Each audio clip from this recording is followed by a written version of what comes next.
السلام عليكم ورحمة الله وبركاته. معاكم حسام مجدي. النهاردة طبعا جاي أتكلم على ماتش الأهلي وصن داونز. مواجهة مرتقبة طبعا يوم السبت إن شاء الله في جنوب أفريقيا إن شاء الله. طبعا النادي الأهلي موقفه صعب، في المجموعة صراحة يعني. والنادي الأهلي الفوز يعني المكسب بالنسبة له في الماتش صن داونز هو ضرورة مهمة لتكملة مشواره إن شاء الله. لأن فوز النادي الأهلي إن شاء الله هيخلي القصة إن شاء الله بإيده إن شاء الله. يعني القصة مش هيعتمد على غيره في النتائج.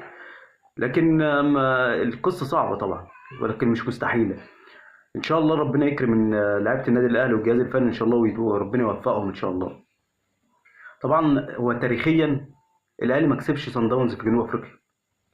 الأهلي ما كسبش صن داونز في جنوب أفريقيا. فطبعا واخر مواجهات مباشره ما بينهم كانت في جنوب افريقيا. السنه اللي فاتت الاهلي اتغلب 1-0. فالنادي الاهلي بقاله خمس سنوات متتاليه بيلعب مع صن داونز في دوري ابطال افريقيا. تمام. فالاهلي حقق بقى في الاربع سنوات اللي فاتت نتيجه ايجابيه مع صن داونز، كانت في ماتشين. الماتشين دول النادي الاهلي صعد فيهم، يعني صعد فيهم في الدور اللي بعديه. مره مع فايلر ومره مع موسيماني. الماتشين انتهوا 1-1. كان بس في بقى نقطه متشابهه في الماتشين، ان النادي الاهلي قدر يسجل في صن داونز في الماتشين من ضربات ثابته. علي معلول يرفعها في السنه بتاعت فايلر، علي معلول رفع الكره جت مباشره في الجون. وفي السنه بتاعت موسيماني علي معلول عرضيه وياسر ابراهيم جابها جول. بس النادي الاهلي سجل الاول. تعال بقى في المطوشه بقى اللي صن داونز تفوق فيها في جنوب افريقيا، هو صن داونز اللي بيسجل الاول، والنادي الاهلي ما بيعرفش يرجع، حتى ما بيقدرش ان هو يجيب جوان فيه. يعني صن داونز هو اللي بيسجل الاول، والنادي الاهلي ما بيعرفش يجيب جون فيه لما صن داونز بيسجل. فاخر مواجهات بقى، اخر 3 مواجهات في جنوب افريقيا اللي هم الاهلي اتعادل فيهم 1-1، واللي هو السنه اللي فاتت هي 1-0. صن داونز جايب 3 اهداف في النادي الاهلي ضربات ركنيه. فنركز في التفاصيل الصغيره دي، لان هي افريقيا بتتلعب في كده. افريقيا بتتلعب في التفاصيل الصغيره، انت لا في ضربات ركنيه بتنزل تقفل في اول الماتش عشان ما يخطفش في جون. فكل الكلام ده كله لازم ان شاء الله الجهاز الفني يكون مركز فيه، واللاعيبه تكون مركزه فيه. ازاي بقى تكسب صن داونز؟ كلنا طبعا شفنا صن داونز هنا في الماتش اللي كان هنا في مصر اللي انتهى 2-2. طبعا فرقه خطيره، فرقه عندها مفاتيح لعب كتير، وفرقه طورت من نفسها وجابت لعيبه جديده وغيروا شكلهم على المواسم السابقه اللي كان النادي الاهلي بيقابلهم فيها. تكسب صن داونز ازاي؟ تكسب صن داونز باللي انا قلته في المواجهه، قبل مواجهه القاهره، ان صن داونز ما يتلعبش معاها لعب مفتوح.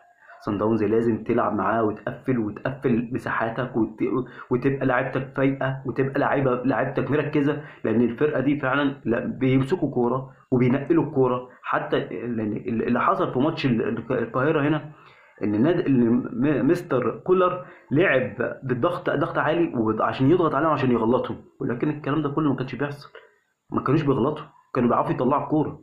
وفي نفس الوقت هو لعيبه الاهلي ما كانتش بتضغط جامد معاهم، بس مقصودي ان هم بيعرفوا ينقلوا الكوره وبيبقوا قريبين من بعض، وبيلعبوا خلف المدافعين بالنادي الاهلي، سواء كان من العمق او من ورا معلول، خصوصا ورا محمد هاني. فطبعا القصه كلها لازم نبقى مركزين في التفاصيل دي كلها، ولازم طبعا ان شاء الله معلول يكون متامن من خط النص بتاعه، لان القصه كلها هم هيركزوا على الجبهه بتاعت معلول. فتكسب صن داونز باللي انا قلت عليه، ان انت تقفل وتخطفهم انت الاول ان شاء الله. ان شاء الله ربك يكرم ان شاء الله، من سلاح الكوره الثابته ان شاء الله هيكون مفيد للنادي الاهلي، سواء كان محمد عبد المنعم ان شاء الله او ياسر ابراهيم بكره عرضيه ان شاء الله.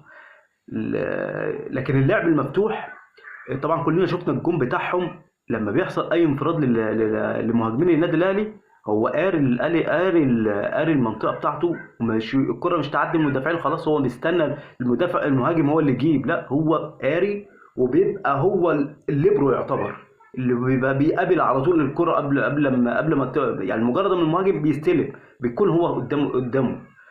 فنلعب على التفاصيل الصغيره يا جدعان ان شاء الله. يعني لعيبه النادي الاهلي ان شاء الله الماتش ده والله العظيم هو لا فنيات ولا الكلام ده كله. هي مساله ان انت اكون او لا تكون 11 راجل يكونوا في الملعب ان شاء الله. لان الماتش ده انت مهم جدا بالنسبه لك، وربنا يكرم ان شاء الله. كان معكم حسام مجدي.